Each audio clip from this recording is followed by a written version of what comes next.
Yeah, so a big thanks to Maharashtra Ophthalmological Society for organizing such wonderful events and modules for learning and giving us this opportunity to speak on, health and wellness, right? These are the basically the talks that we are going to go through one by one. With that, let me give some disclaimers that this information provided here is not a replacement for any medical advice.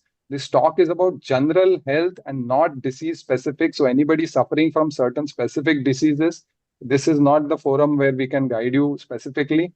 All references are listed, can be cross checked. Medical knowledge, we all know, is always evolving. We are only presenting and interpreting the data that is available currently, and we are always open to learn more. Have you ever wondered why humans have to be told what to eat, when to eat, and how much to eat? Because everyone else in nature seems to be pretty sorted, right? I mean, they certainly don't need to, listen to such lectures to simply understand what we are supposed to put in our mouths. The problem is we are eating for convenience and pleasure and no longer for our survival. And that is why we are dying and suffering both from less as well as from excess. So I'm going to talk about some nutrition basics, trying to cut out the clutter which is there around us. Now, if you look at the global, life expectancy, you will see that it has nearly doubled since the 1900s. So the question is, why are we even worried about our health if that is the case? But as Rohit rightly pointed out, it's not just the lifespan; it is also the health span that matters. Adding years to life, rather adding life to years rather than adding just years to life. And if you look at the leading global causes of death, the non-communicable diseases are at the top now. They have infectious now. We have more or less got under control. And cardiovascular disease is the topmost killer, whether it's the global scenario or the Indian scenario. But if you look at the risk factors that are there for promotion of these diseases, okay, it is not what are the leading causes? It is not cholesterol. It is not sugars, it is not BMI, not blood pressure, not even tobacco. The number one risk factor is a poor diet. And within the diet, okay, what is the biggest problem? The biggest problems, top seven out of the top nine are because lack of adequate plant foods. Excess meat and red meat comes way below. But what is basically problematic is that we are not consuming enough of plant foods, which is why shifting from animal-based foods to plant-based foods has been found to be beneficially associated with cardiometabolic health and all-cause mortality. If you look at the dietary recommendations, the top three heart healthy dietary patterns that are recognized world over, one is the Mediterranean diet, which allows fatty fish to be consumed for the omega-3 benefits. Then there is the DASH diet, the dietary approaches to stop hypertension, which says no salt, which we all know, but it allows animal foods to be consumed. And then there is the whole foods plant-based diet, which says no processed foods, no animal foods. So now this seems to be a lot of clutter, right? Because they don't seem to agree with each other. But let us focus on what everybody agrees upon. What is there at the center? It is that we have to increase our intake of whole grains, fruits, vegetables, legumes, and nuts and seeds. There are no two opinions on this. If you look at the Mediterranean diet and dissect it a little bit, this food pyramid seems to show like, okay, you can pretty much have anything you like, but you have to read the fine print. How often and in what quantity are they telling you to eat this? The pyramid will look something different because whole plants have to be predominantly eaten daily basis. Seafood at the most twice or thrice in a week. Even less than that, dairy, eggs, and chicken, less than that, red meats, and probably avoid all processed meats and ultra processed foods. So, this is the pyramid which is actually showing the true picture. Now, this is nothing but what we call a predominantly plant based diet. Even the DASH diet, see what the authors have themselves said that the design goals were one to create patterns that would have blood pressure lowering effects of a vegetarian diet, yet contain enough animal products to make them palatable to non vegetarians. So, what are they saying? That evidence clearly says that plants are better for you, but we must allow some animal foods for your taste buds because they believe that if we say, okay, don't have animal foods, people will not listen to them. So they said, okay, you can have some animal foods. But we are talking, it's a matter of life or death. This is the number one killer of all diseases in the world. I mean, When you're giving out guidelines, nobody's going to read this fine print. So we have to be very careful about this. They finally go to say that DASH diet is a plant based diet rich in carbohydrates and low in fat. Some of you may be going like this right now, right? Because carbs are considered to be the enemy these days.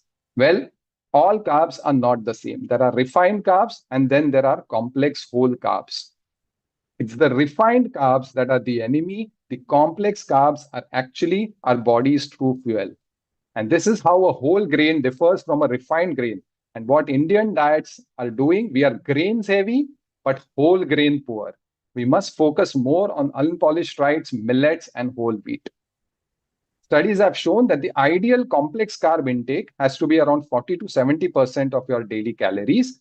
And when we reduce the carbs that we are taking, what you replace them with also matters. Okay, which protein and which fat is replacing them? Replacing them with animal derived proteins and fat actually increases mortality, while plant derived proteins and fats help in reducing the mortality. And we have to look at whole protein sources, not the processed one, whole fat sources, not the processed ones.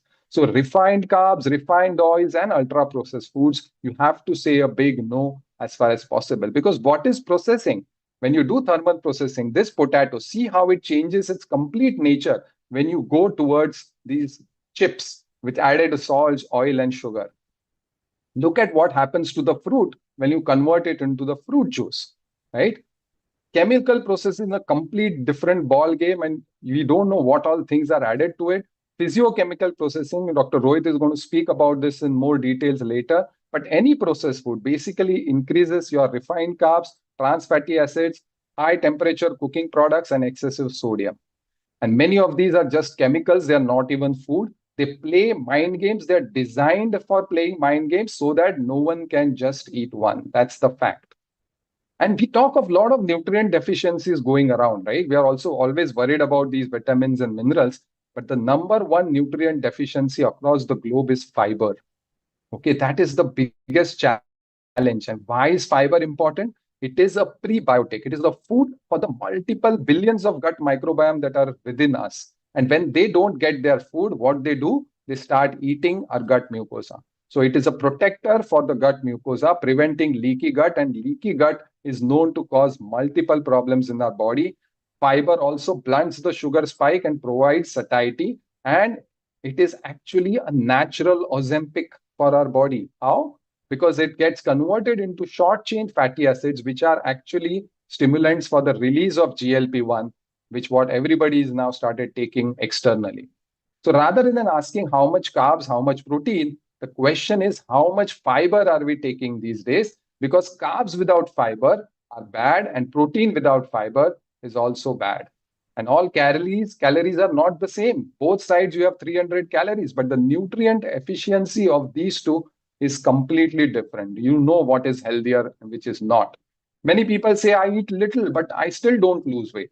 But they're little, maybe this, right? Two vada pavs, or both of these are roughly 600 calories with hardly any nutrition in it. The same on a whole food plant-based diet looks like this. Lot more nutrition, lot more proteins, same amount of calories, and you will just get full by eating all this. This is how 500 calories look like of oil, of cheese, of meat, potatoes, beans, rice, and fruits and veggies. Some of you may be going this now. Did I say fruits? Because everyone is worried about the glycemic index of fruits, right? The glycemic index is how fast a carb can turn it into a sugar. But what is more important is the glycemic load. It's how much sugar is there per serving. Fruits are full of water and fiber. And that is why the glycemic load, even though the glycemic index may be high, the glycemic loads of the fruits are on the lower side. What we have to be worried about are these digestive biscuits and white bread and white rice. That is where the problem comes. In fact, fresh food consumption on mortality, 27% overall lower cause of mortality with a clear dose response relationship. They looked at diabetic vascular complications also. There was a lower risk of developing diabetes and also lower risk of developing vascular complications, including diabetic retinopathy. Also, what is the renal acid load of these foods? All whole plant foods are alkaline in nature. When you start processing them, they start getting little neutral, but all animal foods are on the acidic spectrum. So finally, what should we be eating? Multiple studies have shown that for all the metabolic diseases, risk reduction occurs with a whole food plant based diet, while what increases the risk are excess saturated fats, red and processed meats, ultra processed foods, and sugar sweetened beverages. 50% of our plate should be made up of fruits and veggies and salad. 25% should come from seeds, legume, and nuts. This is the protein component. And 25% whole grains. Add lots of herbs and spices to the list. Water should be your main drink, and you can use supplementations as required for your body. A simple whole food plant based diet. In fact, the dietary guidelines also suggest the same ICMR guidelines 2024. Small amount is given for animal foods to keep it palatable. Canada has removed dairy also from their recommendation. They said that is also not needed. USDA till recently had this plate. Now they have completely changed it in the new guidelines. They have this inverted pyramid with a lot of emphasis given for animal products. And the story behind that is quite interesting. The original Dietary Advisory Committee, made up of 20 scientists with the previous US administration, volunteered 1,000 hours of each twice a week for 2 years and presented a 420-page report, which was simply dismissed when the new administration came in. They formed a new 9-member committee. And the reason they gave was that the earlier committee tried to ensure that everyone, regardless of their background, income, or geography, has a fair opportunity to be healthy as possible. This was a problem for them. So the new committee had 7 members out of 9 directly taking money from livestock industry, dairy, cattlemen's, beef industry, pork board. So this is actually not science. This is completely political. And there have been their litigations against this as well. What about dairy? Well, milk is an infant food. The moment you wrap this thing around your mind, it seems so ludicrous that we are actually adults consuming infant food of some other species. Just doesn't make sense. And it's no surprise that many of us are lactose intolerant. It's simply not an adult food. But we still take it for calcium, right? Bone health equals calcium is what we have been told, but that's not the truth. It's not calcium alone. It depends on your vitamin D intake, exercise, vitamin K, and including fruits and veggies. And what actually reduces your bone health is excess proteins, especially from animal proteins and dairy itself. And the risks of cancer with dairy are now increasingly being recognized. And the less talked about the contaminants in that is better. So overall, if you see the mortality risk, dairy is better than eggs and processed meat, is as bad as meat, fish, and poultry, but certainly replacing dairy with plants reduces mortality. Many people ask what is the best time to eat, and there are a lot of advices going around. I would say cut the clutter, just go back to simple common sense, follow the natural circadian rhythm that is the best for you.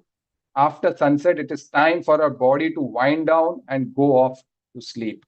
We are in a state of chronic overeating. 80% full is what we should be eating. Japanese call it hara hachibu. आपण आधीपासूनच म्हणतो 2 घास कमी खावे. And don't keep that junk food handy where you will be get tempted. Eat only when you are hungry, not because you are supposed to be eating. So to conclude, increase your intake of whole foods, increase your intake of plant foods, what is known as a predominantly whole food plant-based diet. Aim to get 90% of your food right. That is vegetables, including green leafy ones, fruits, legumes, whole grains, nuts and seeds, supplements where necessary, ultra processed foods completely avoid. Processed foods you can try and avoid or keep it less to 10% so that 90% is safe. Animal foods also you can avoid or keep it under that 10%. We have 21 meals in a week. You break them each plate, fruits, veggies, proteins, and whole grains. If you have the other 3 right, you have a leeway of 4-5 occasions where you can include either processed or animal foods. Currently, we are doing something like this, and that is the problem. We are what we eat. Carnivores have dichromatic vision because they prioritized motion detection and depth perception over color. Primates, on the other hand, the humans, apes, and monkeys have trichromatic vision because we prioritize survival, color for our survival to be able to identify that red apple within that foliage of green. That is what we are. We are evolutionally designed to eat the rainbow. In Michael Pollan's simple words, eat real food, not too much, mostly plants. Thank you.